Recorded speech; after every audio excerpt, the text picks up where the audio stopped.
Yeah, she's talking about the distance record set by the Apollo 13 astronauts in 1970. They were 248,655 miles away from Earth, and this Artemis 2 crew might surpass that on flight day 6 when they fly around the moon by more than 4,000 miles. Yeah, it's a long ways.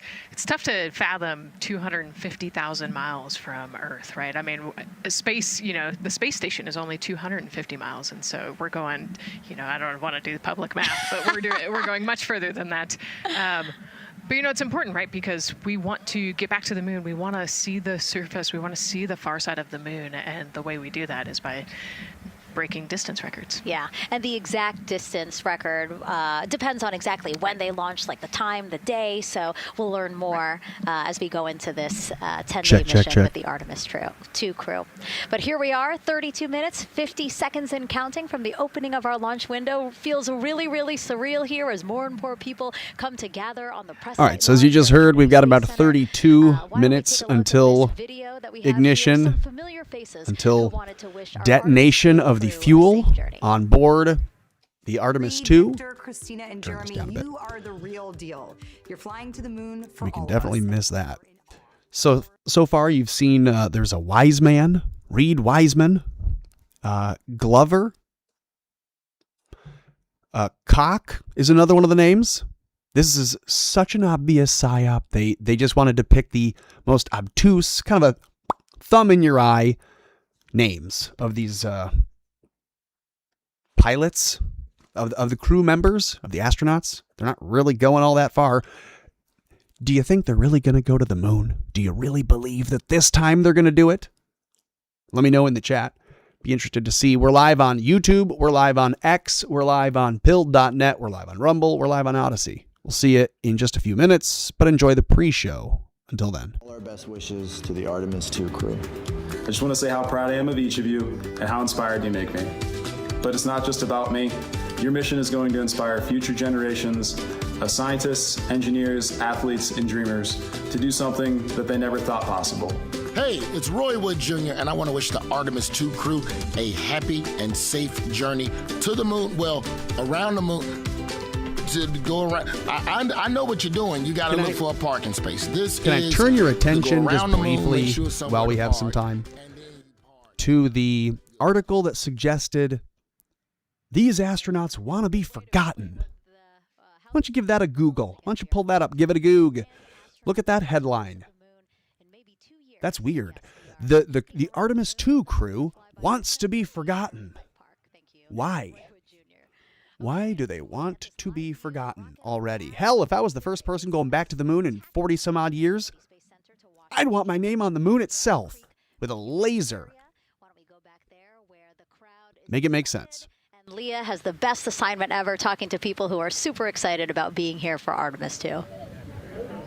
Oh my gosh, Megan, you talk about the excitement being palpable. I'm telling you, everybody here on pins and needles as we get just about half an hour away from launch. I've been walking around talking to people, and I'm just struck again and again by how many people are here from across the agency. I want to introduce you to just a small portion of the people across NASA who have been supporting this mission. Patty Ortiz, NASA Armstrong Flight Research Center, Orion program. Orion. Kathy Graves, Glenn Research Center, Office of STEM Engagement. David Alexander, NASA Glenn Research Center, Office of STEM Engagement. Jennifer Becerra, Johnson Space Center of the Office of STEM Engagement. Here we go, right back here. Where are you from? I'm from NASA Glenn Research Center, Joseph Pinakitis. Joseph, here we go. Wes Furman from APL. Maria Arredondo from Headquarters, Next Gen STEM. Mark Robinson, Stennis Space Center, Commercial Space. Amira Flores, Armstrong, Office of the STEM Engagement. Molly Kearns, NASA Glenn, Space Communications and Navigation. Matthew Pierce, Goddard Institute for Space Studies in New York City. Here we go, and right over here. Lauren Ring, Ames Research Center, Data Integration. So we're coming together. We're one big NASA team, one big NASA family, and we have one major message before we launch tonight. Okay, guys, what are we going to say? 1, 2, 3.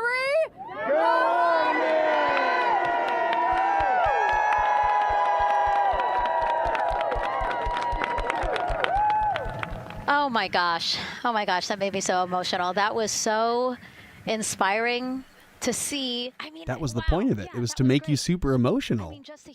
They want you to be emotionally cooked up here, spiritually, engaged. They can't have you just sitting at home thinking, wow, that's an interesting CGI slide they have in front of us. And then miles away, they have a couple of people sitting around pretending. It's just very strange. I don't know. Or am I wrong? All right, Megan, thank you so much. The energy here on the balcony is honestly becoming electric as we get so close to launch, and now we are thrilled to welcome NASA Administrator Jared Isaacman. Jared, we're really entering a golden age of exploration. How will Artemis 2 set the pace for the coming years? Well, Artemis 2 is the opening act, right? This is the test 5 minutes mission. Until 6 o'clock. This is getting very comfortable with the SLS rocket, the Orion spacecraft. No humans have ever flown on this before, right? And we're going to put it through its paces. We'll go into Earth orbit for a little bit, make sure Orion's doing okay, and then we are sending them, right? We're going to send them farther into space than any humans might have gone before, 250,000 miles away, and it's going to set up for the subsequent missions. That's why we're going into the golden age of science and discovery right now, because you're going to see moon rocket launch in 2027 when we do our testing with the lander. We're going to go for the landing on Artemis 4 in 2028, and in parallel, we're going to build the moon base, right? And that is going to be filled with science discovery and tech demonstrations that's going to support the enduring presence we're trying to create on the surface. Absolutely. So honestly, history-making years ahead of us, with Artemis 3 and 4. But first is Artemis 2. What will be our single greatest takeaway from this mission? Well, I'll tell you, after ignition, to me, the moment that I'm going to be most excited for is splashdown. There's no question about that. Good shoots coming down off the West Coast. But look, I think the takeaway from this is gaining extreme comfort in the Orion spacecraft, right? This is very different than what we've done for more than a half century, right? The velocities that spacecraft is going to re-enter at, it's going to be new territory for us. We want to get our arms around that completely. So I would say the performance of SLS plus Orion is everything on this one. We want to make sure we do it in as a safe way as we possibly can, understanding what we are undertaking right here, bring our crew back, learn as much as we can from the vehicle, set up for Artemis 3 in 2027. Right. And Administrator, we've actually had a pretty young audience today here, some kids running around the balcony. How do you hope Artemis 2 inspires that next generation? I talk about this all the time. One of our overarching KPIs that we should always be tracking is the number of people living and working in space. Well, what's another strong number 2 on that one? It's the number of kids that are dressing up as astronauts for Halloween, so that they grow up, that they're inspired to want to join in this grand endeavor, whether they come work with us here at NASA or they join in industry, but they're helping humankind venture out farther, pursue all the secrets of the universe. Yeah, I think we'll see a lot of kids dressed as astronauts this year. And finally, Jared, you've really made it a personal mission to get to know the people behind the work at NASA. Do you have any final thoughts, any final words before today's history-making launch? Yeah, well, one, I want to express a lot of appreciation. I'll tell you what, the 4 astronauts on top of Artemis 2 know this. It takes an army to pull a mission together like this, right? Across all 10 of our centers, all of our commercial partners, the international partners that come together to make this possible. My sincere appreciation for everyone who is currently working the mission right now, so getting them ready for launch, that will be watching over them in mission control, recovering this crew when they splash down off the West Coast. I have complete trust and confidence in your abilities. And everybody else who's not directly working on Artemis 2, Artemis 3 is coming up next year. When this mobile launcher gets back in the VAB, we're going to start stacking. Wow, plenty of excitement ahead of us. Jared Isaacman, thank you so much for being here. Thank you. Thanks for being here. Of course. All right. And with that, let's get back to the countdown with NASA's Megan Cruz. Under 25 minutes and counting from the opening of our 2-hour launch window, and take a look at all these people behind us. I literally, every moment I turn around and I see the clock, I am like, oh, wow. Oh, wow. There are more people and less time. Yes, exactly, which is a great problem to have. Yes. Now, this first crewed test flight of NASA's Artemis program coincides with the 250th anniversary of our country's founders signing the Declaration of Independence.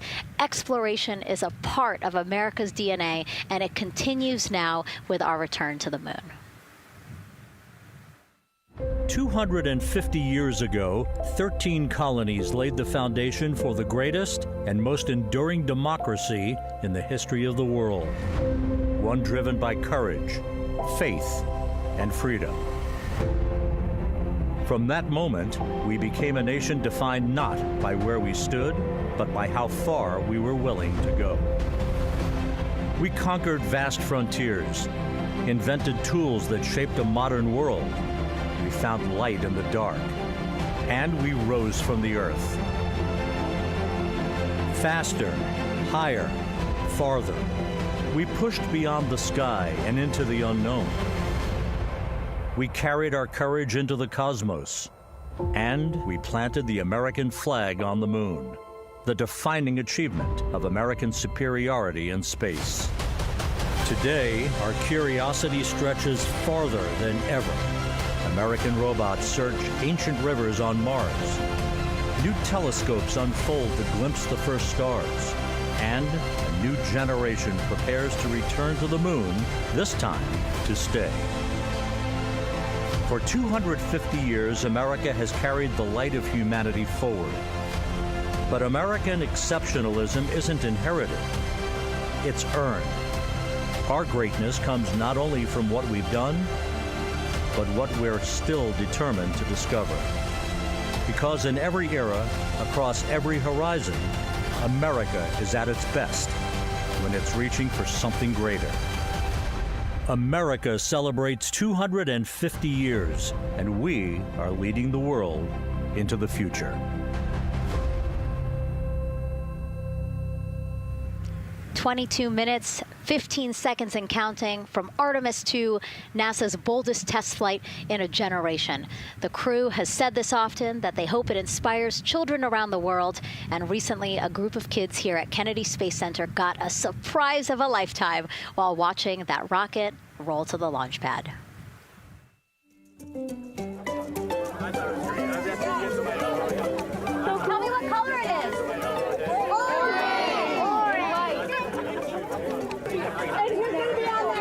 I have a theory as to why they do. Now, you'll tell me it's scientific and that I'm stupid and that I don't read or don't know what I'm talking about. But I have a theory about why they're waiting until 6:24 to launch. I think it has something to do with the symbols in the numerology of it. I think they may officially launch at some kind of weird combination of the 624 where in their mind it's a 666 go sign, like it's 6 hours, and then the 2 and the 4 is a 6, and maybe that's a fraction of a second more. It's a 0.6 of a second. I'm just being a little kooky. The other theory I have is, why are they waiting until just that twilight hour? It's not quite the 5 o'clock hour, the magic hour, the bewitching hour, but it's an odd time because the sun is such in the sky on the horizon where you're going to be straining your eyes if you're there in person. If you're anywhere near the launch, you're really going to be straining your eyes to see. It's going to be super loud. If they did this at noon with the sun directly overhead, the camera trickery maybe would be harder, maybe would be easier. Who knows? I don't. Again, like I said, you think hearing me say this, I'm stupid. I probably sound inept. I didn't read why they chose this or why they told you they chose that time. Why they told you they chose April Fool's Day to launch again. Like the first time we ever launched into space, April Fool's Day. And now again, the first time we're going back, April Fool's Day at 6:24 and some change. Think it through. Be me for a moment and just go, yeah, that does seem kind of strange. It's a little odd. But, maybe it's because they have that perfect window of time. That's a 2-hour wide window. But it starts at 6:24. All right, well. I'm really hoping we don't see a disaster. But I suspect we're going to be shown some big theatrics. Maybe I'm mistaken. Sitting right there inside Orion, inside of 20 minutes. What do you think? Let me know in the chat. Opening of our launch window, and right now we are targeting. We're live on YouTube. We're live on X, Pilled.net, Rumble, and Odyssey. 19 minutes, Nicole. Wow, I don't know if I expected this today. I'm excited, and I'm glad they were able to clear the problem with the battery on the LAS, and everything has gone really smoothly today. It's been great. The weather cleared up. It's a beautiful day for a launch. And so now, as we are so close to possibly launch now, just what are your final thoughts as we are about to embark on a mission back to the moon, the first time in more than 50 years? Yeah, just so proud of the crew and all of the teams here on the ground that made this happen. They are carrying the torch from the Apollo era into the Artemis era. And it's the crew likes to say they want to be the shoulders that the next generation. And let's see, GLS, can you help us with that, please? Since the stream began, we've already seen a couple camera glitches They want to behind be some of the workers. The crew wants to be the shoulders that the next generation can climb on. 001. One of these kinds of shots, the guy was in front of the camera I and think moved something. It's in their and the whole patch. background shifted. We're going for all. It's in the name of their capsule, integrity, representing humility and the professionalism of everyone that got them there today. So if we're not clear, that's what I'm doing here. Everyone else is going to have their own input, their own political spin, their own social commentary or scientific, what have yous and theories. I'm just watching this to find the bloopers. You may recall on one of my channels, maybe it was on, I think it was mine at the time, but from the RV There Yet podcast, we watched one of these satellite releases from SpaceX. We watched them do a massive launch. We watched them do it. And then we watched them move the fucking green screen around as they said, oh, yep, there's the Dragon capsule, and it's coming up to the ISS, and there it is. And then you watched from the perspective we were told of the ISS, and you watched the thing go and play knuckleball because they bumped the screen. Some overlay got bumped. We all watched it. I was sitting there telling Tweak, Jeremy, that's wrong. Of course this is real. Look at it. And then as we were fucking watching, right before my eyes, it went and shifted. So it's already been debunked right now before my eyes in the last 3 years, the new age launches. If you thought old NASA was fake, but maybe the new NASA is catching up and playing, catch up so that we don't have to admit a lie. If we lied about going to the moon before, but we go back now, we can say that we were always there, and who's going to prove it different? Right? But that was disproven to me a couple of years ago. So now, watching this is what I'm looking for. I'm looking for the bloopers. I'm looking for the mistakes, and I'm looking for the lines, so to speak. We're looking for the camera trickery. And that's why I pointed out it's strange that they wait until you got a perfectly gray sky background, that where if I asked AI to show me what a launch might look like, it might be indistinguishable from what they're about to show you. Not to mention, that's publicly usable consumer AI. They have advanced government space age AI. So, what do we think? Is this fake? And here's where I'm going with this. I don't believe it's real, and that's why I don't think the tragedy that you may be about to witness is real either. Are they going to pull a Challenger 2? I don't know. Again, I cross my fingers and I say, I hope not. I would not be a good patriotic American if I said, yeah, I'm hoping for a big blow up. That would be terrible. I don't think that. Hear me right. I'm saying very clearly, do I suspect there's going to be some bad show here? Yep. I don't want there to be. But I think they're setting this all up to be very symbolic and to make it look like a humiliation ritual. Like, hey, America, try again. Maybe I'm wrong. Maybe the plan was to make it look bad, and they're not going to do that. They're going to defy the masters. We're going to find out. I have no idea. I'm just spitballing here. For that reason, because of these 156 cutouts, they're going to be managing the launch window as we go forward. So they may have to wait out. Help me out if you would. Hit the like button, share a link to the show, subscribe, comment in the chat. We're live on Rumble, Odyssey, 2 seconds to 23 seconds. But you'll hear the NASA test director talk through that. We're getting ready to merge that loop from NASA test director Jeff Spaulding.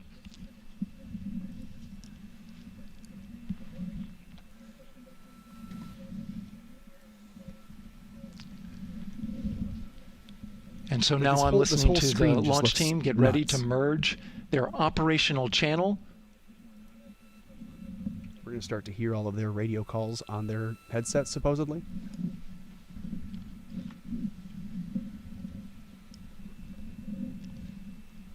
We're We're now entering one of the most consequential phases of launch day, and that's terminal count, the final 10 minutes. And OTC, NTD on 212 for comm check? Good, comm. How me? I hear you the same. STC? GTC? GTC is on 212. All right, copy that.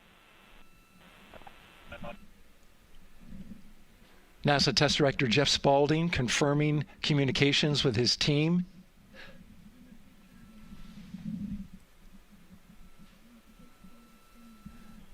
There will be 2 polls that we'll hear. One from Spaulding, the NASA Test Director, confirming the ground systems and the launch team are ready to proceed. At this point, we have a clear board, no constraints, but we need confirmation from each individual on the NASA Test Director team. So we'll hear him poll his team. The other poll that we're waiting for is the poll from Launch Director Charlie Blackwell Thompson, who will take that final status from NASA management before giving the go to come out of a hold. And you're seeing the clock count down at L-minus 12 minutes. CCL, OTC, Rhino, S1. Until the T-minus clock begins. That's not until launch. Yes, sir. Right? Reconfigure ARS primary loop ISO valves. T-minus is the engines and L is... And CDR, what are we looking at Rhino, here? Earth 1. I thought it was T-minus. Now it's L? ARS loop ISO valves are being closed at this time. Integrity copies. Launch is T-minus. NGDLP. 12. Go. Minutes. Yes, I had a discussion with sea ice and with MER manager regarding the observation the sea ice had a few minutes ago. They were able to confirm with BCI photos that the condition that they observed has been there since 2025. MER manager has had a chance to review the findings, and they do not have any constraints from either a sea ice or MER manager perspective. Okay. Copy all. And Launch Director, NTD, you copy? Yes, sir. I copy. That's good news. OTC, CCL 212. There's something funny here with the NASA overlay in the corner. You guys seeing this? Copy. Their logo is, it's like they're only showing the white in it. The red has been removed and color corrected. The blue has been removed and color corrected. And the only NTD, color in cancel this pending, please. logo is white and black. And that's complete. All right, see this and in the for corner? all personnel, That's kind of strange, is it we have a not? little bit more work to do before we pick up the clock, and we're about a little over a minute from getting to T-minus 10 minutes. But we've canceled. Does anyone have any idea why NASA would do that? They've animated their logo, but they've color corrected it such that there's only black and white on it. The red is gone. The blue is gone. It's just strange. To our T0 today. Just weird. So when we get to about 50 seconds from now, we'll extend. While we have some time, did you guys see that Jeremy Hambley from the Quartering, was asking, someone can explain, someone needs to explain the theory here. How can Robinson be a patsy? How is it that Tyler Robinson didn't shoot Charlie Kirk? And he's a patsy if the bullet doesn't match. If the bullet doesn't match, then they didn't set him up very well. So I explained the theory. I explained how I believe he was led to think he was helping by handing off his gun, letting someone else shoot Charlie Kirk, and that was how they got his gun, hid it in a bush, and set him up to be on campus to retrieve it where he couldn't get at it. That's why he told his friends it was me, and not I shot Charlie, because he thought he was a part of a little clique, and the only person in it who wasn't a Fed was him. So I explained this, and I explained from the sheriff's perspective, as with the video, of the sheriff saying, Tyler and the Robinson family was afraid that when the feds raided his home, they would kick in the doors and windows and he might be shot. And he didn't want to have to put his family through that, and he wanted to live because he wants to fight this because he doesn't want to go down as a patsy. So they went to the plainclothes detectives and turned him in physically so that there wouldn't be a shooting raid on the property. The sheriff says this in so many words. I link that video to Jeremy Hambley from the Quartering, and he outright ignores it. He quote posts, creating a new thread because he was losing the ground there in his own post. So he quote posts me and says, source, quote, you made it up. So Jeremy is claiming, quoting my post, that I was making up the claim that the sheriff was relaying the day Robinson was taken into custody. that kind of intellectual dishonesty is why, if you have not seen, he's blocked me since. He can't argue. The guy from the quartering, Jeremy Hambley, the big guy that pees in jars in his basement, and that's not just a joke or an insult, that's a factual statement. He's so lazy he won't get up to use the bathroom. He'll just pee in a jug and set it there. Jeremy, so dishonest that when his audience sees he is losing an argument, he makes a wild claim like, Robinson never said he feared for his life. Robinson was not trying to avoid getting shot. Well, who said that? And then you show him the video of the sheriff saying the family told him that's why they were turning him in that way. He just goes dark and blocks you. So props to you if you don't feel like you have to block people because you're not arguing from a point of bad faith. You're being honest. If you notice, the people who have to block emotionally, they're not living very happy lives. They're very sad. I, instead, feel like God could not love anyone more than he loves me. I only hope that you all feel the same way that God loves you as much. Because I'm a lucky son of a gun. But I'm not on the Artemis 2 about to be blown into the sky. So, just a little update. But it sounds like they have a loss of lock as well. About 2 seconds. Okay. And I guess for both KUS and COSE, do we have lock now? That's affirmed. We do have lock for COSE.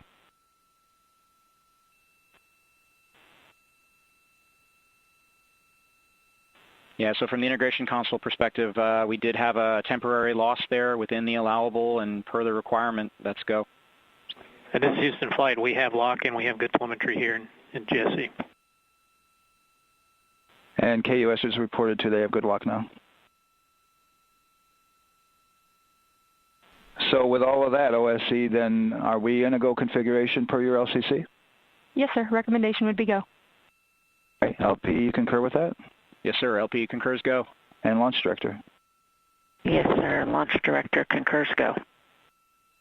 All right, and I'm going to go ahead and just verify everybody has everything else complete, Launch Director, and if we do, we'll be ready to pick up the poll at that time, unless there's something else that you're aware of. No, sir. Let's verify all our work is complete, and I would like one last check of our constraints list.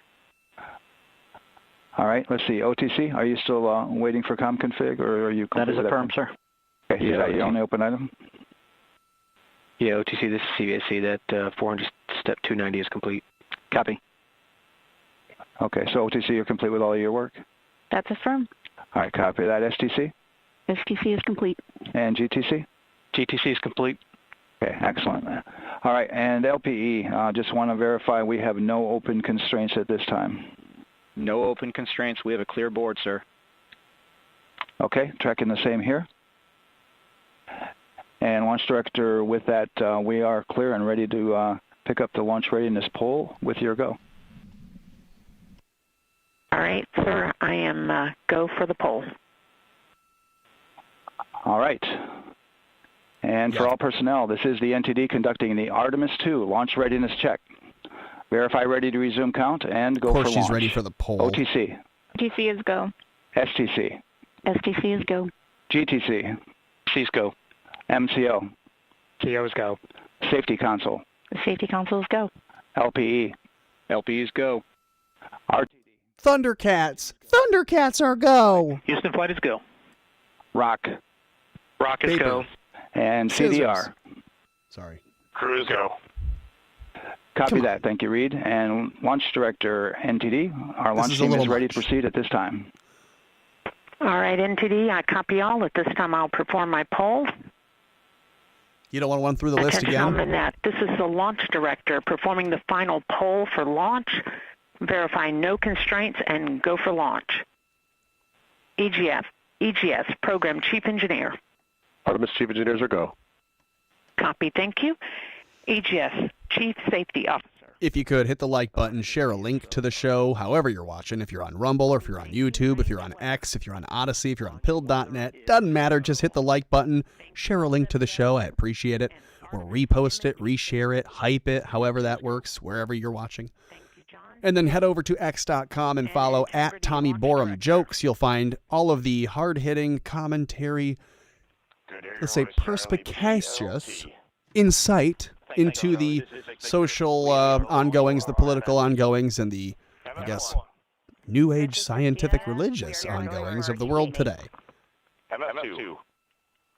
This is Jeremy. We are going for all humanity. All right, Charlie, your Artemis 2 crew is go for launch. Full send. I copy that. Reed, Victor, Christina, and Jeremy. On this historic mission, you take with you the heart of this Artemis team, the daring spirit of the American people and our partners across the globe, and the hopes and dreams of a new generation. Good luck. Godspeed, Artemis 2. Let's go.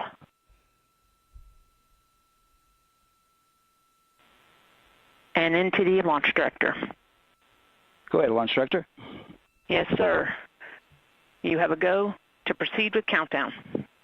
Copy that. I'll put it in work. Put it in work. CDR, 6 feet NTD. deep, Nick. Put it in the dirt. Go. Gear risers and initiate short purge pre-reproc 10.1.1, steps 8 and 9. 10.1.1, 8 and 9 going to work. Copy. CVSE NTD, start and verify recordings of our You guys got to Orion strap cameras. up, put your seatbelts on. Okay. Well, there you heard it. RSR NTD. Oh, man. RSR. They're getting ready to start terminal count. arm rotation, enable at this time, please.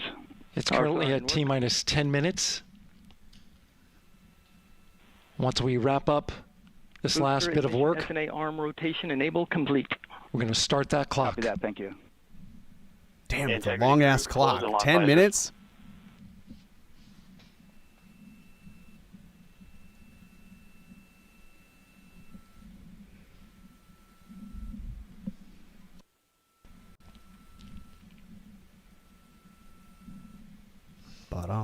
You heard an issue, worked in real time with telemetry lock on the Orion. It was transitory. It was very short. They checked the data, confirmed that they had a good lock. This was with the S-band transmitter on the Orion. Worked through that issue, looked at the data, and cleared it. All with the world watching. Well, impressive work by the launch team.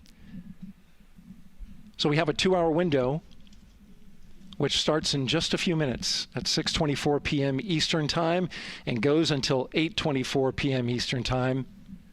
And ECL NTD will be waiting for your verification on the short purge. ECL copies. And for all personnel, once we get that short purge verification, we'll verify that we are clear to go, and then we'll proceed with the terminal count.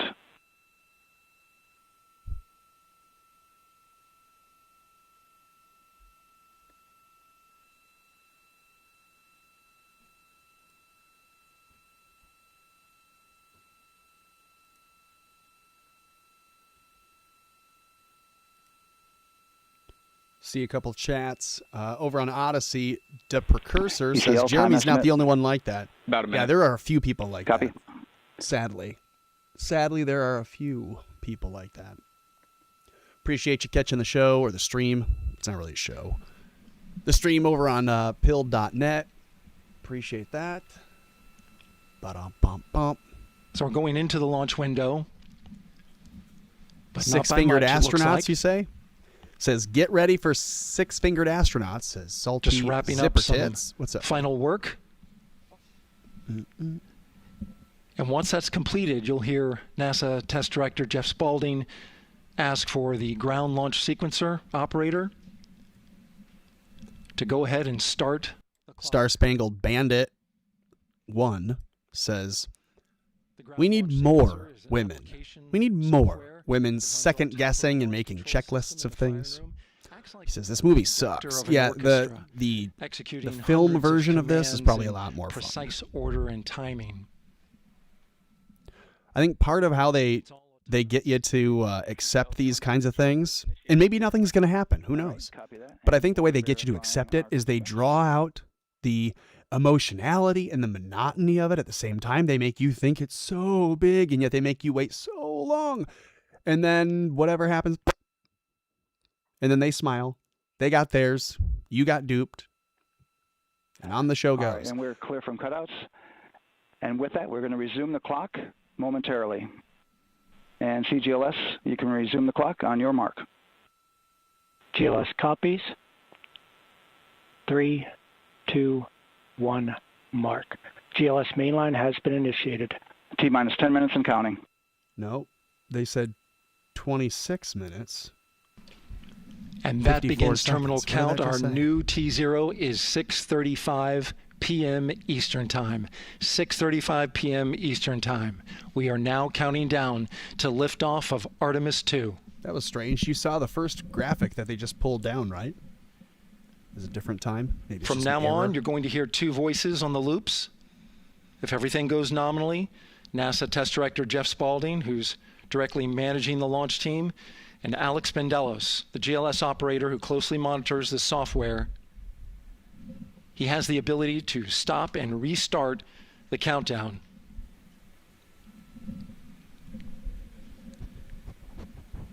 A lot of people ask about whether there's a launch button. There certainly is Houston not. Flight and Rock, our new T0 is 22:35:12. Houston flight copies. 22:35:12. Affirm.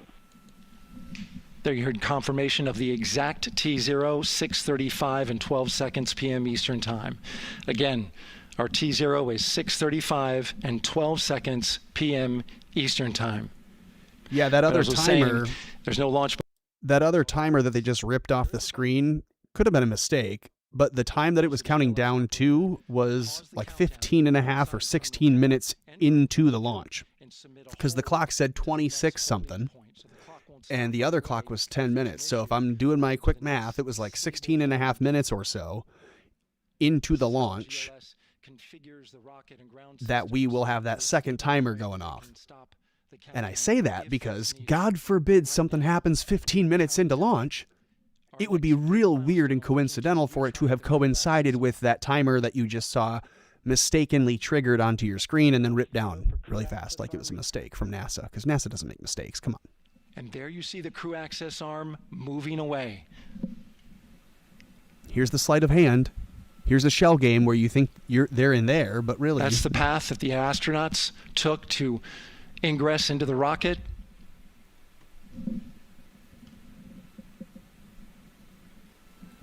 Until this point, that was their way off the pad if they needed to evacuate. This was the angle that we saw a But bunch now of with stuff that arm moving. retracting, the backup transitions to a launch abort system.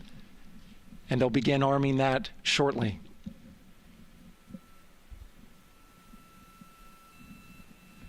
Of course, the launch abort system, great shot there of the crew access arm retracting away. The launch abort system is the tower at the top, and that's what would pull Orion and its crew off the top of the rocket in case of an emergency, whether it's on the ground or in flight. This is critical safety hardware that protects the lives of the astronauts. Yeah, check this out. From 5:15, they said, engineers have now resolved an issue with the hardware that communicates with the flight termination system. Starting that at would T-minus have 6 prevented minutes, the GLS will ground start bringing that and other high-energy systems. would have prevented the ground from sending a signal to destruct the rocket if it were to veer off course during the ascent to protect public safety. So they're playing with the trigger switch before they launch it, and they're telling you, yeah, we had a hardware issue with our detonator switch. If we have to launch it and then blow it up, we can now. Don't worry, it's fixed. Weather is 90% go. The range is go. All systems are go.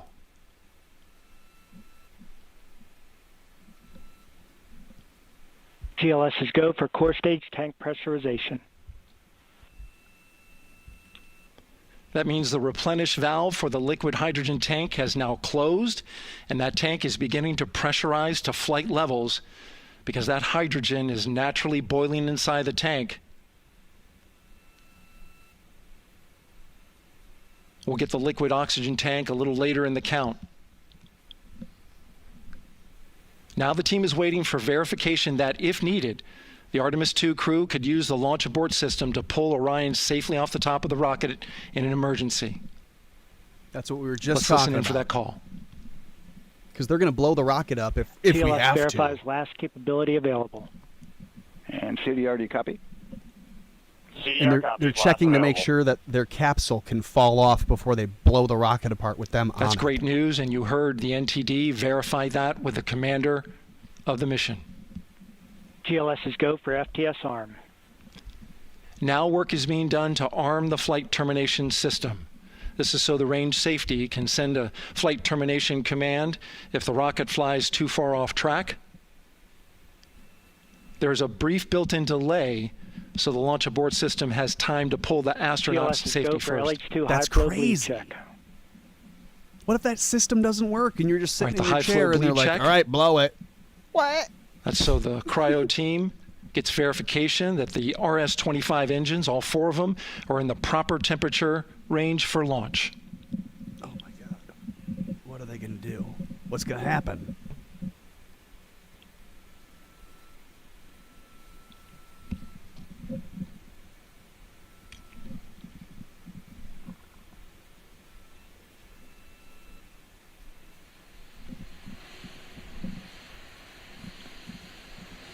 GLS is go for core stage APU start.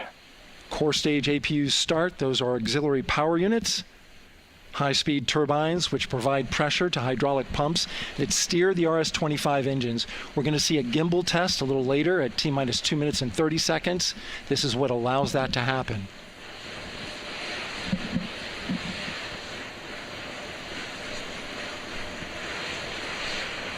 Coming up in about 20 seconds, we're listening for go for purge sequence 4.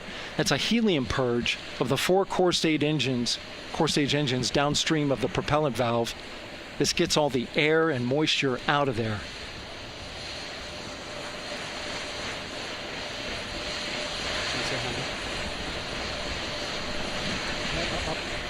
GLS is go for purge sequence 4. Moving through the milestones. All is looking good.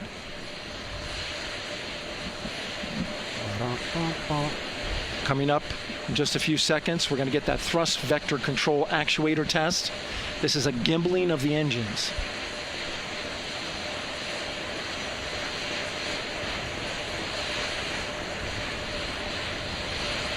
There are the 4 RS-25s, 3 of them Shuttle Heritage, 1 of them built from shuttle parts.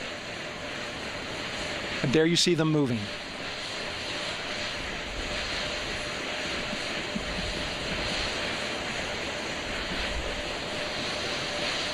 Crazy.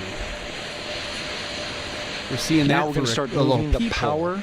We're watching that through a both peephole. the upper stage and the lower stage of the rocket to internal, taking ground power away and now going to battery power. GLS is go for upper stage to internal power. All right, power is removed from the rocket's upper stage. I know it's just a camera number. It's been switched to battery. Same nice milestone just for the keep lower going back core to stage it, coming isn't up at T-minus 1 minute and 30 seconds.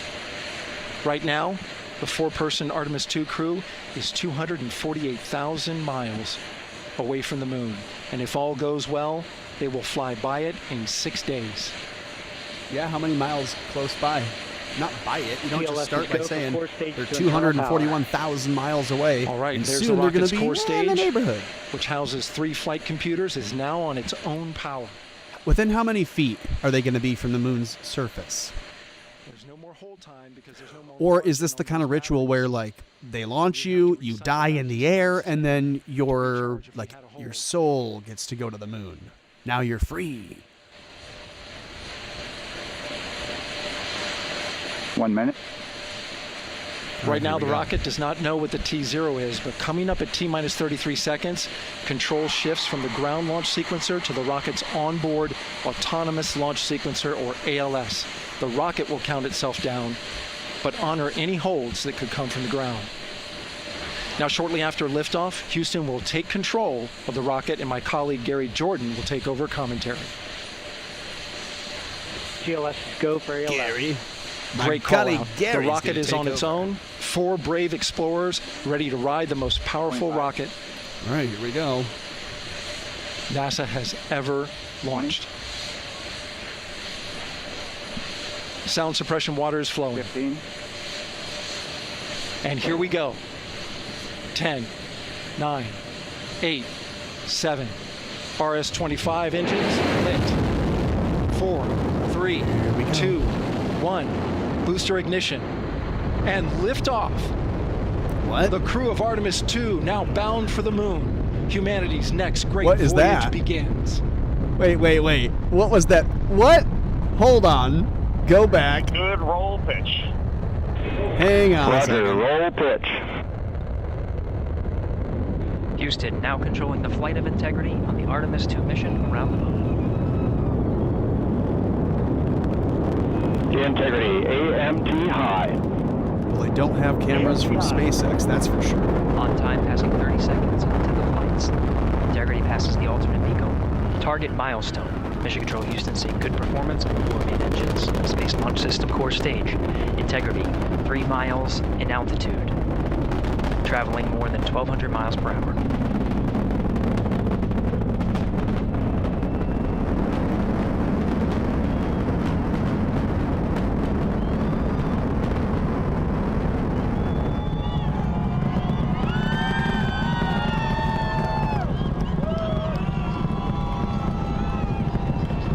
Mission elapsed time, passing 1 minute, approaching max Q. On, Ponce de Leon. Stan, we have you loud and clear on Ponce de Leon. Have you the same? Communication signal transfer confirmed as Integrity and its crew go going, supersonic. Approaching 90 seconds into the Artemis 2 mission. Integrity is 14 miles in altitude, 8 miles downrange, traveling more than 2,600 miles per hour. Come on. Let's hear from them. They're up there. Let's fucking hear from them.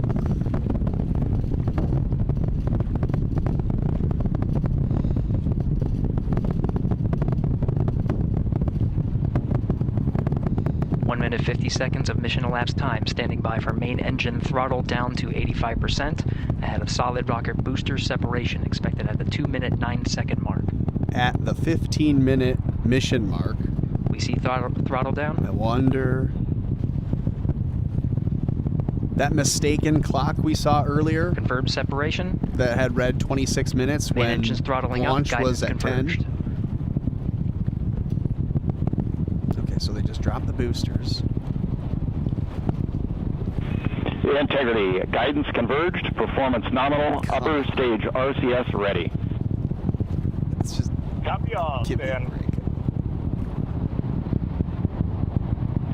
Integrity, SM priming complete. SM priming complete. 2 minutes 45 seconds of mission elapsed time into the Artemis 2 mission. Thrusters on Integrity and upper stage confirmed in a ready state ahead of service module fairing separation. Come on, this is the best view we're going to get of it. This is NASA's official 3 stream. 3 minutes into the flight. Integrity 49 miles in altitude, 78 miles downrange, now passing 5,000 miles per hour. That looks fake as fuck. What? What? What the hell? Standing by for launch abort system jettison. Houston Integrity, good last jettison, great view. Copy jettison, Team Eco 8+02. We see the same on board, Stan. And Houston has you loud and clear on Tidris at the Carmen line. I don't know. Outstanding, Stan. We have you the same. 3 minutes 50 seconds into the flight of Artemis 2, Wiseman, Glover, Cook, and Hansen cross the boundary to space with good comm checks.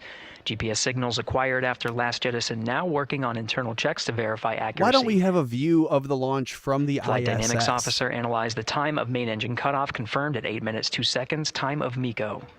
Wouldn't it make sense to have the International Space Station recording as we launched and went by the whole time so that you could be seeing as the rocket goes up from Earth and then away over to the moon? That actually should be too easy from the ISS, right? Apparently not. They go, no, the ISS goes around the Earth like this, so it wouldn't be able to get a solid view of it. I think they could slow it down for a minute. Integrity, GPS processing. Wait, how are they doing GPS? Extend, we see the same, and we have a beautiful moonrise. We're headed right at it. How are they using global positioning systems if they're not on the globe anymore? Approaching 5 minutes into the flight, Commander Reed Wiseman confirms he has visuals of his destination. GPS guidance, navigation, and control software finishes internal checks and sends to navigation channels. How? How does GPS work in space? Integrity, 3 engine press. Really, does anyone know? Like, I'm asking. 3 engine press. I would like to know. How On do time, it now work? passing 5 minutes, 20 seconds of mission elapsed time into the Artemis 2 mission. At this point, 3 good main engines are all that's needed to carry Integrity to a nominal main engine cutoff target.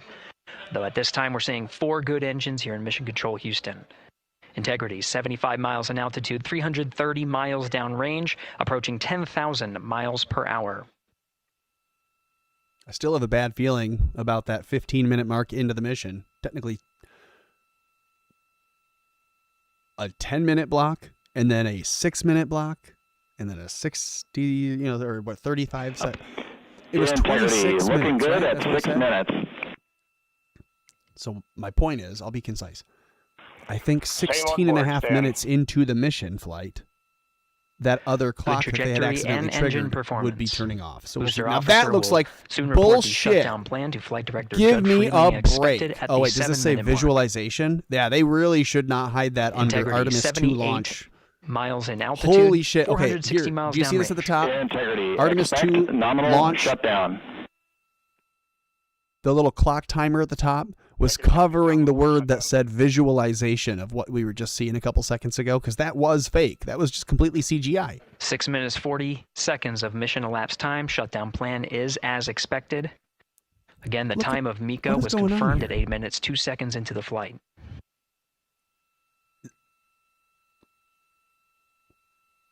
That's not a screen behind them? That's not actually the sky behind 7 minutes those of ladies? mission elapsed time. Yeah, this is throttling down real as we approach sketchy the abort fast. once around option. Milestone at the 7-minute 30-second mark. Now 84 miles in altitude, 650 miles downrange, traveling more than 15,000 miles per hour.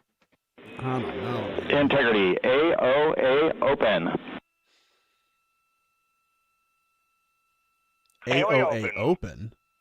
What does that mean? The window is now open for an abort once around option that would target splashdown in the Pacific Ocean. Still following nominal ascent at this time.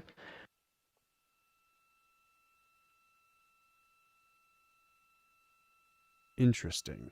They're like, hey, if we need to, we can just, bail. We can scuttle this whole thing About and 10 just seconds go remaining in the ocean. Until the main engine cutoff. That of is the a Space Launch visualization. System That core is not stage. a real, and Standing by for camera confirmation angle. of And I MECO know people are and going to core say that stage it separation. looks fake. But so does that. So, I mean, who can know? Who can know for sure? This is retarded. Holy cow. Oh, Christ. Have mercy. What is that? What in the hell? Integrity and nominal MECO, core stage separated. They need to have a manager running the video the stream same here. on board, This Stan. is terrible. This is clearly, that's a cartoon.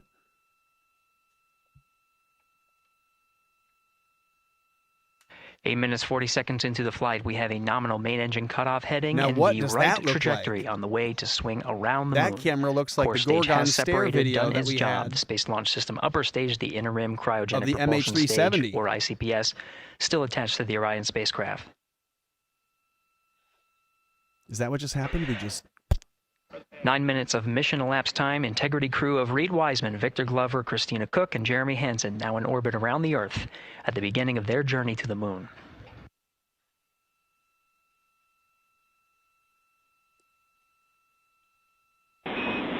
Integrity Houston looking ahead to PRM numbers so far per the pad.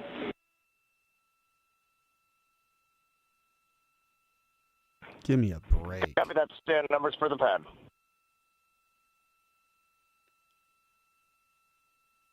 Capcom Stan Loves now reminding the crew that the perigee raise maneuver. Time of ignition is as expected prior to booster ignition. That time being 49 minutes, 50 seconds of mission elapsed time. You think they'd have one camera with the crew as they go up so you can see from the crew's eye view. But no. Why do you think that is? Why would you suppose that would be? Is it harder to fake that than to just be doing this shit? This is sloppy. This is kind of unbelievable, to be real honest.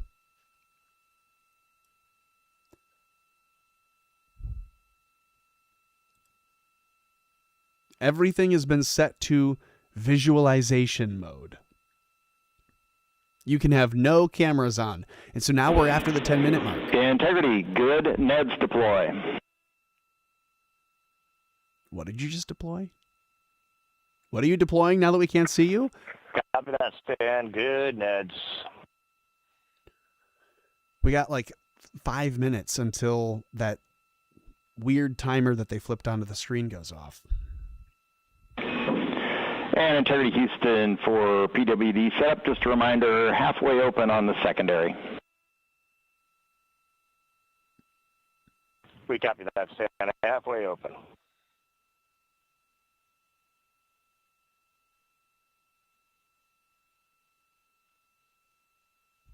Passing 11 minutes of mission elapsed time.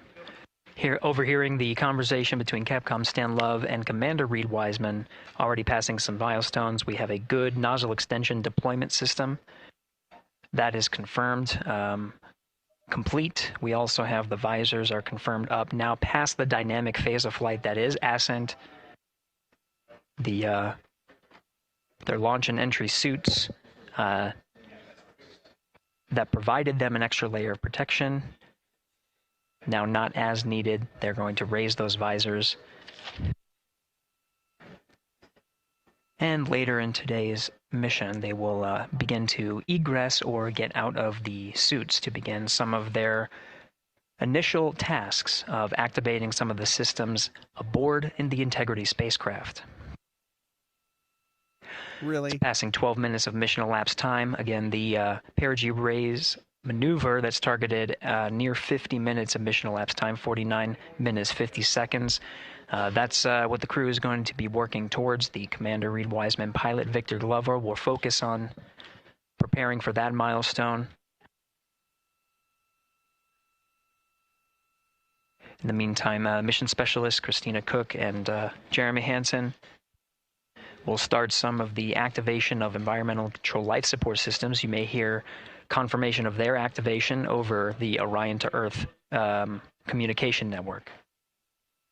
Yeah, well, so far we haven't heard shit and we haven't seen anything. Houston, C3 aux power back in auto. Copy C3 aux, and we're 2 minutes to maneuver.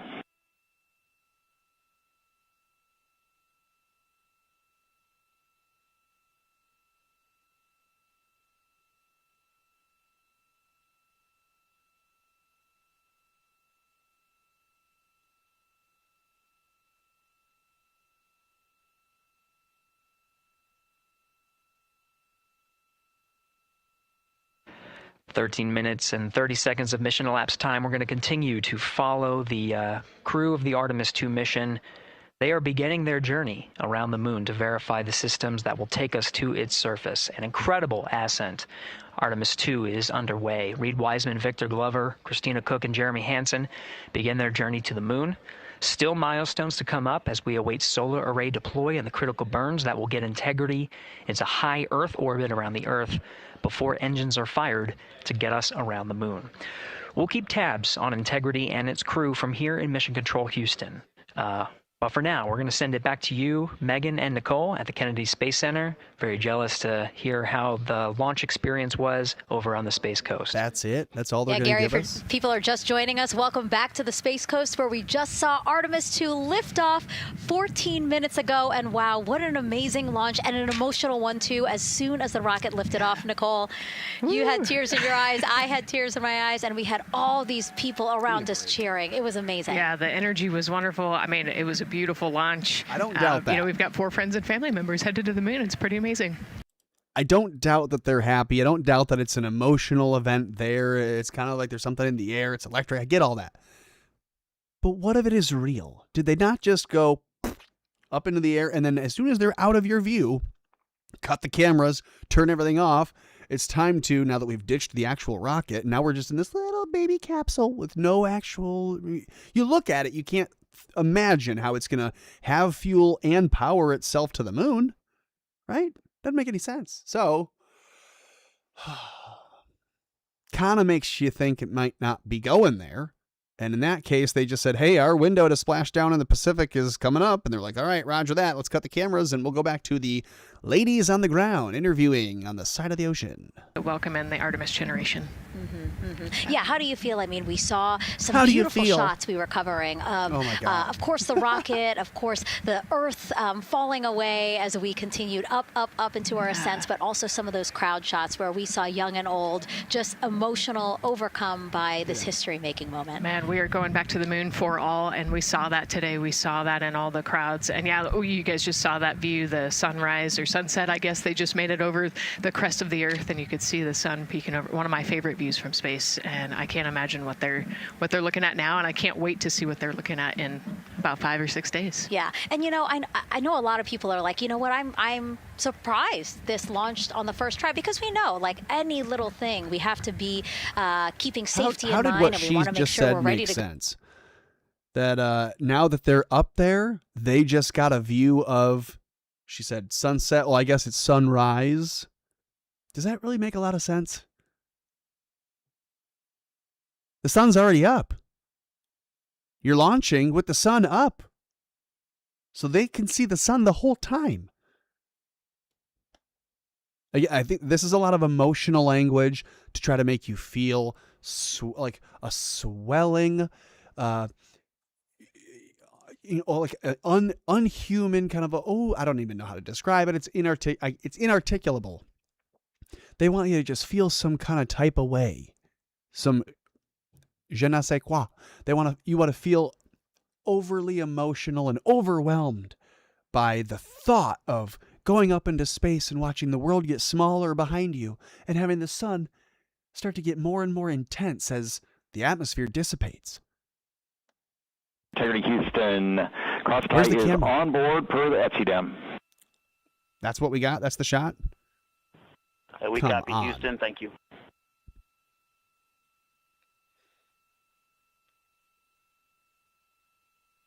Cross-tie referring to flight controllers here initiating a connection between some of the batteries aboard the Orion spacecraft,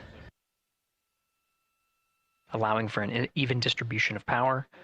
This is the flight control teams that took us through Ascent of the Artemis 2 mission today. Right now we're, as you see, passing 18 minutes of mission elapsed time. The Orion spacecraft integrity and the interim cryogenic propulsion system are maneuvering tail to sun. It is in this orientation, this attitude. Integrity anywhere, so not momentary prop caution.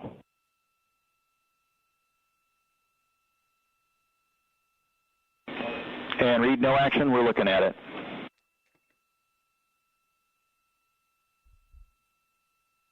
See, I think when you work at Mission Control Center, this is a stage. This is a theater stage. What is being routed to his displays aboard integrity. Propulsion engineer confirming that no action is needed at this time. They're pressing through with their nominal procedures to prepare for Do we want to watch a cartoon any longer? I mean, that's what this is. We're not getting anything else. And of course, the solar array wing deploy ahead of that. The solar wing deploy is a critical milestone. We'll continue to have our coverage follow the mission until that deployment. Of what? Successful launch is just the beginning. The deployment of the solar arrays and successful confirmation that those solar array wings are drawing power is a significant milestone and says to the flight control teams that we will continue on today's mission. Power needs to be drawn to continue through some of the next milestones. Until then, the AOA open option that was called up upon ascent, the aboard once around, is the current option, and abort to orbit option ATO will be switched to a preferred mode at the time that the solar array wings are deployed and latched. It gives the flight control teams a little bit more flexibility. Yeah, Integrity Houston, update on TDRS handover for your pad.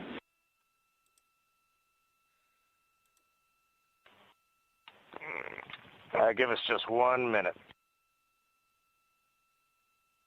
And Stan, you can read it. Ike is ready to copy. Roger. TDRS handover east to west expected 1 second earlier at 5:1 minutes 26 seconds. Kind of unbelievable.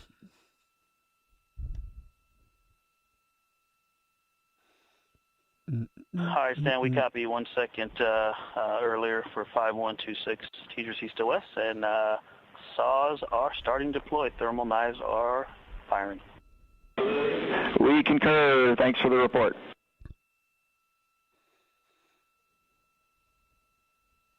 Read back of the reports that you just heard on the Orion to Earth network. Integrity has maneuvered tail to sun. The RL-10 nozzle on the end of the ICPS is pointed towards the sun, and the solar array deployment sequence has begun. The fact that they have no cameras whatsoever with the deployment has me kind of speechless. It'll be several minutes until this is they radio are theater what is called with a in fucking latched CGI position. picture in the back. Once they are latched and confirmed to be drawing power, they can switch the mode to ATO and continue along the mission. People this stupid? That's what I'm asking. Where did the rocket go? The Went over teacher's here. handover at the pad, that message meant the crew was provided some preliminary numbers of when to expect handovers between the tracking and data relay satellites. Currently orbiting Earth at an altitude of 545 statute miles above the Earth, they are in a near-Earth network communication system. The tracking and data relay satellites, geosynchronous satellites that are stationed about 23,000 miles above the Earth. After the apogee rays burn, that occurs later today, the burn itself will put them in an altitude that surpasses the range of the tracking and data relay satellites, and they will transition to the deep space network today. And Integrity, for prop messages, we see 2 temperature measurements right near the line. It's that momentary message you saw earlier. We're going to suppress those. It's CM helium heater 2 T1 and heater 1 T1. They're going suppressed. Integrity, thank you. We see the same.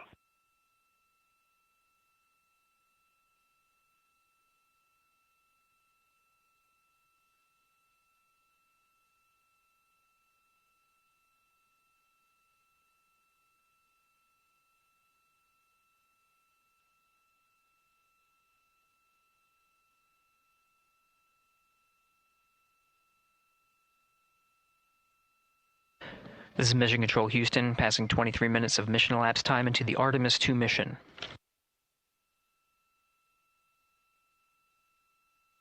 This is after a launch that began at 5:35 and 12 seconds Central Time, 6:35 and 12 seconds p.m.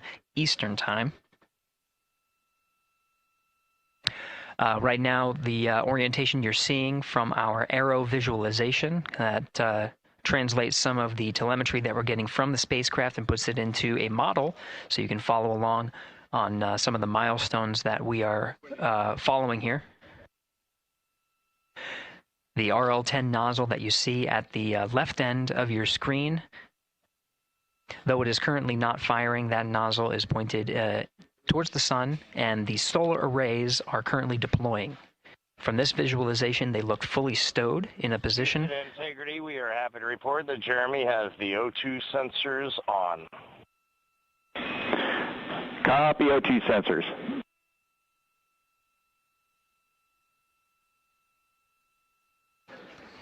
Again, Commander Reed Wiseman and pilot Victor Glover overseeing the deployment of the solar arrays. And we'll follow the attitude maneuver changes ahead of the first burn of the ICPS engine, the perigee raise maneuver. Integrity Houston, we see 4 saws deployed and latched, ready for ATO preferred. Yeah, we're almost there in the procedure stand, and we see the same thing. And Integrity Houston, we are seeing a 7-second miscompare between the MET on Orion and ICPS. We'd like you to read us the MET from your center status bar and for the ICPS on StackSum.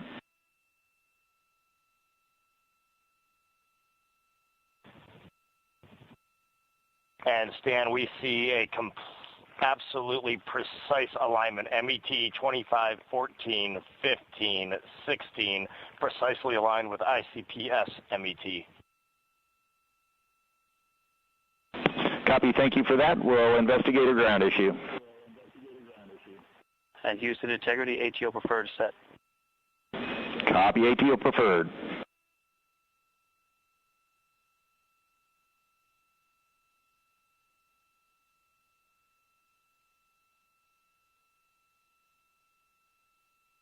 This is Mission Control Houston, 25 minutes, 45 seconds into the flight of Artemis 2. We have confirmation that all 4 solar array wings are deployed and latched. This is the configuration needed to switch to ATO preferred, which you did hear confirmed from pilot Victor Glover. That mode has been switched. There's also a discussion with Capcom Stan Love and Commander Reed Wiseman about the alignment of the MET clocks on the Orion spacecraft and the ICPS. Commander Reed Wiseman confirmed the clocks are in sync, no issues. They're going to investigate it on the ground. We're proceeding with today's mission. 26 minutes of mission elapsed time and counting.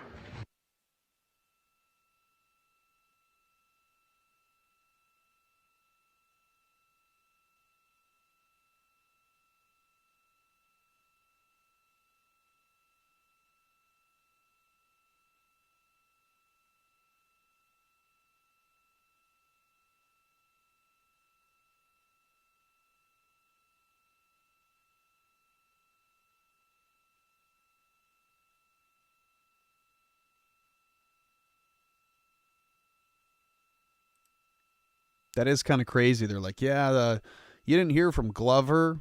There's a relay issue. There's a synchronicity issue with him talking and the... So anyways, you're not going to hear from the black guy, but that's fine. We'll fix it on the ground. Like in a week. That is kind of crazy. They're like, yeah. Unbelievable.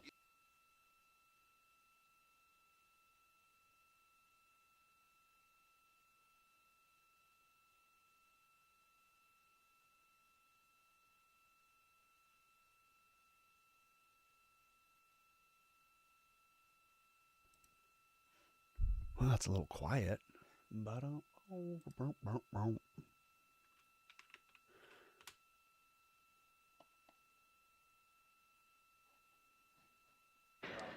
This is Mission Control Houston. We're approaching 28 minutes of mission elapsed time into the Artemis 2 mission. At this point, we've had a successful liftoff from the pad at 5:35 p.m. and 12 seconds p.m. Central Time, 6:35 and 12 seconds p.m. Eastern Time. We've had a good main engine cutoff, core stage separation, and a good trajectory to begin today's mission. Right now, the spacecraft has maneuvered tail to sun. We're standing by for another maneuver to maneuver into the burn attitude. This is where the RL-10 engine of the ICPS is pointed in the correct orientation for the perigee raise maneuver. We did hear confirmation that the perigee raise maneuver time of ignition has been confirmed per the pad, which means it was the predicted time prior to liftoff. Well, integrity for I think it's safe to say there was no launch issue. Channel 1 to unfiltered and to BFS.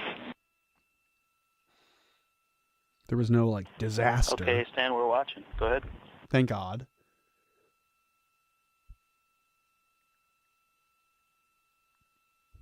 I don't know if we're going to see anything else cool here. Capcom Stan Love reading up Keep to the watching crew for a of little while Integrity. longer, but if They will nothing else switch the happens, navigation source from we're gonna channel start 1, astral standing by for projecting onto confirmation the that switch has ship occurred. to start Pilot Victor Glover messing with the crew. Will receive confirmation when, and as at least watching to confirm that switch has occurred.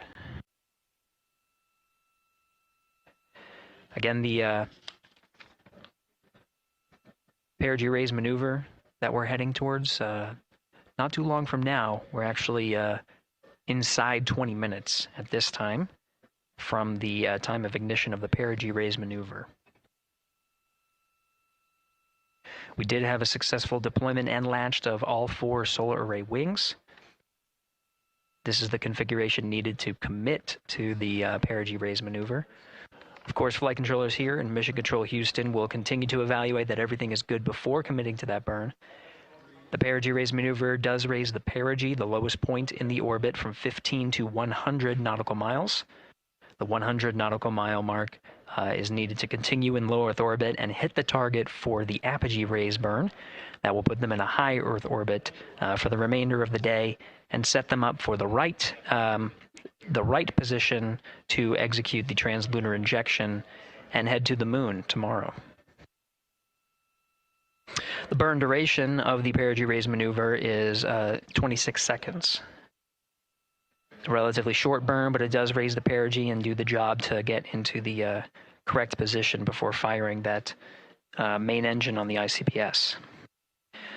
The pad had a TGERS handover. This is the tracking and data relay satellites. East to west, they are geosynchronous satellites that are positioned around the globe. And as Orion makes its way around the Earth right now, above the west coast of Africa, at an altitude of about 923 statute miles, and counting.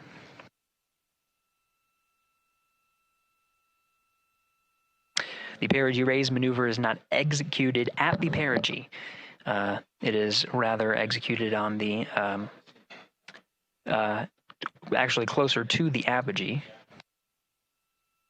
But what it does is it raises the perigee on the other end of the orbit to 100 nautical miles.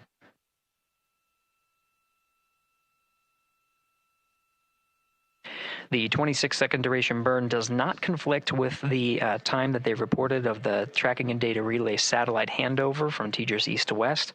Again, geosynchronous satellites that are used not only by Integrity today, but the International Space Station as well.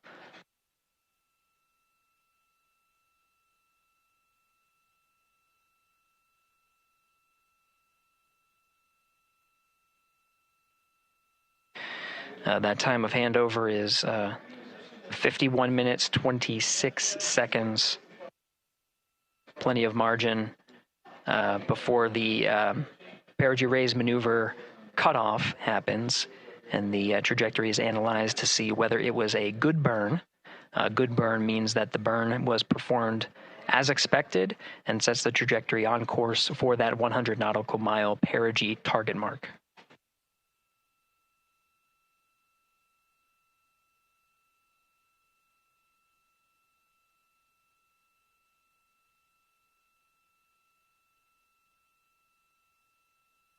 Again, for those sticking with us on NASA Plus and following along on our coverage, we will continue to follow and to cover the mission until, we'll continue to cover the mission 24/7.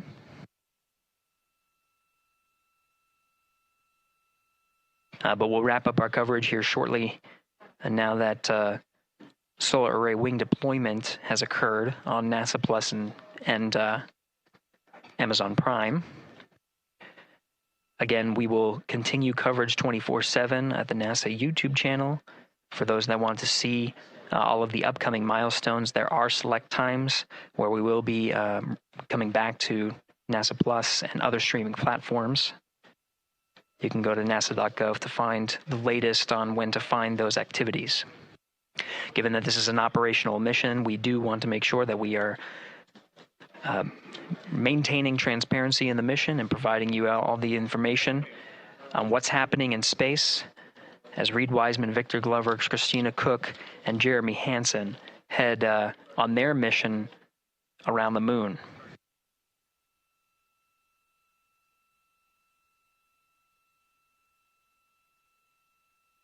Inside Integrity at this time, again, the solar array wings have deployed. The Integrity is maneuvering to its burn attitude ahead of the execution of the perigee raise maneuver. Overseeing these steps is primarily done by Commander Reed Wiseman and pilot Victor Glover. Mission specialists Christina Cook and Jeremy Hansen focusing on some of the system activation inside of Orion, namely the environmental and control and life support systems. The activation and checkout of some of these critical systems are very important to continuing on the mission, making sure that those systems are in a good condition and in a reliable condition to provide the necessary environmental and control needs of the crew with humans on board through the duration of the mission that extends 10 flight days.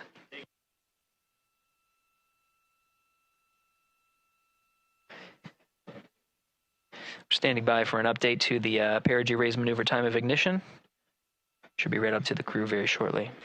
Integrity Houston, updated PRM numbers when you're ready to copy. All right, Houston, we are ready to copy.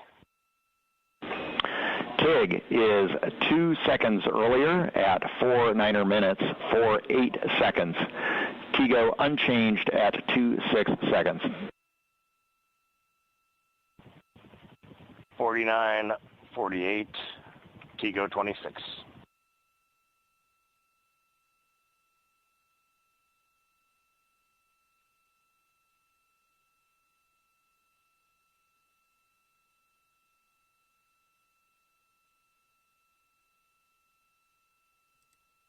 You have no idea how disappointed I am that they don't have a camera on board for us to watch from.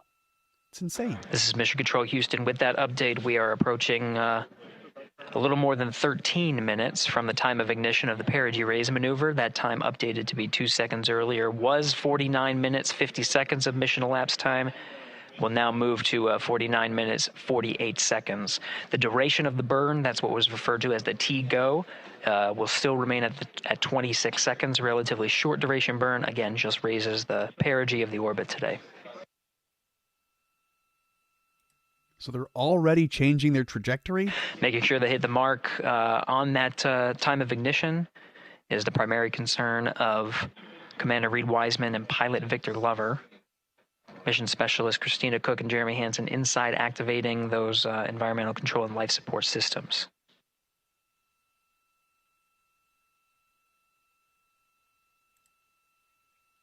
Maybe I'm stupid. At this time, all 4 crew members are wearing the launch and entry suits. But I feel like you would want... Houston for Optimus on the PCD. I feel like you would want the life support systems and the environmental control systems on the whole time. Why would you not want the life support systems and the AC running during the launch? I'm sure it gets hot in those suits. And Houston, Integrity, we copy. Hands are pretty busy at this time. I think we will call you back when we're ready for that. What? All right, that one is not urgent. 2 minutes to maneuver to PRM attitude. We are watching and concurred. Did they just say we'll call you back? Can that even be real? Can they do that? Pilot Victor Glover confirming that maneuver less than 2 minutes. Again, the point of that maneuver is to point the main engine of the ICPS, the RL-10 engine, in the proper orientation to execute that 26-second burn. It needs to point in the correct position to achieve the goal of raising the perigee to 100 nautical miles. Yeah, Houston, we got our hands full up here. We'll call you back. It's not whatever you're talking about. It's not environmental important. Control system activations over Orion to Earth. Jeremy Hansen activated the O2 sensors. They'll be measuring the cabin of Orion. During all of the activations here on the ground in Mission Control Houston, Flight Director Judd Freeling is doing a poll with all flight controllers in the room to see if we are in a go position to go ahead and execute the perigee raise maneuver. Unreal. Once concluded, Stan Love will report it back up to the crew, and we'll stand I don't by think for we're that. getting anything else out of this, so I'm going to wrap it up here. If you would, hit the like button, share a link, or just subscribe, or just go follow on X. That would help. I'd appreciate it.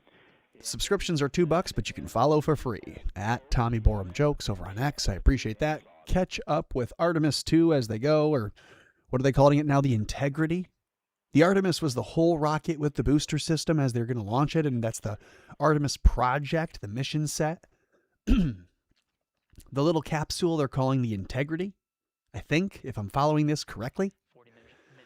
So, all right. You follow this, you let me know what you think of that and more in the chat and in the comments below. The replay is available.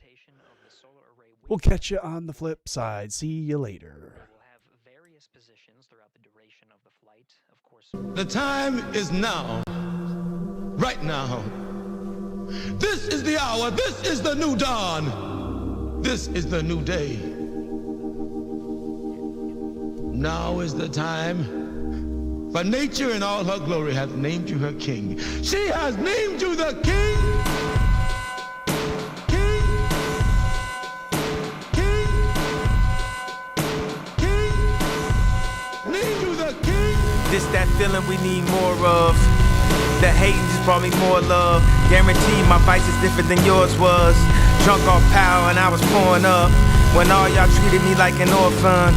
The classes turned me to Daddy Warbucks. The stables for the Raris and Porsches. The fame was only getting me more buzzed. Some of my loved ones turned lost ones. The pain was truly blurring my thoughts up. I brought a white queen to the altar. Couldn't happen without Martin Luther. What's the Kelly Price? What's the Kevin Costner? What's the Kelly cost? Birkin is a tosser. Is it really love when it's bought love?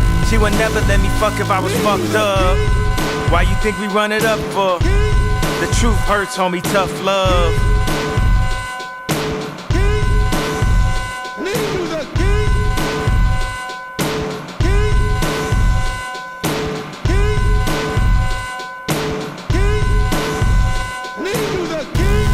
The hero became the villain now. We gon' send it up and go 1,000,000 miles. And she ain't dealing with no shallow house. She want that Iron Man like Gwyneth Paltrow. That's why people throwing in the towel. Fo, that dopeness I distribute like Al Poe. They don't take it to the heights that I'll go. They burn out on that black and mild flow. They had to run, but Yeezy got it now. Though it's over with for them like it's the outro. You know what season it is.